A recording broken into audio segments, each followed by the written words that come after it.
Kita menuju ke informasi lainnya, Saudara. Stok beras stabilisasi pasokan dan harga pangan atau SPHP di pasaran saat ini tidak tersedia sudah lebih dari 3 bulan terakhir. Pemerintah Kabupaten Simulu masih menunggu kebijakan dari pemerintah pusat untuk membuka kembali penyediaan beras SPHP. Ketersediaan beras stabilisasi pasokan dan harga pangan atau SPHP sudah lebih dari 3 bulan tidak tersedia di pasaran yang selama ini disuplai Bulog kepada masyarakat di Semelu. Ketidaktersediaan beras subsidi dari pemerintah membuat sejumlah pedagang mengalami kesulitan menjual beras dengan harga terjangkau.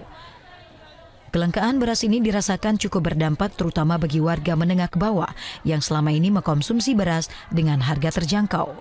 Salah seorang pedagang di Pasar Impres, Yusrizal mengaku sejak tidak adanya beras SPHP, harga beras biasa melambung tinggi dan membuat masyarakat kesulitan untuk mendapatkan harga beras terjangkau. Pihaknya sangat berharap agar pemerintah pusat kembali membuka penyaluran beras Bulog terutama beras SPHP sehingga dapat membantu masyarakat menengah ke bawah untuk mendapatkan harga beras yang murah. Untuk sementara memang kalau SPHP belum ada beredar. Jadi kita tanya pun sama orang pihak Bulog, katanya belum ada surat izin untuk mengeluarkannya. Jadi makanya kalau nggak salah ada sekitar 3 bulan inilah nggak ada berasnya, tuh belum ada keluaran beras SPHP.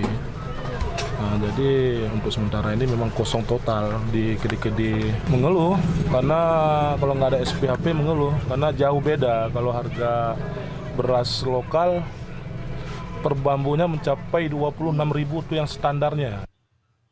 Tidak adanya beras SPHP juga mempengaruhi tingginya harga beras yang selama ini dipasok dari daratan Aceh. Tingginya harga beras non-subsidi tersebut dipengaruhi oleh tingginya harga gabah yang dibeli dari petani. Dari Kabupaten Semelu, Al Asab, TVRI Aceh melaporkan.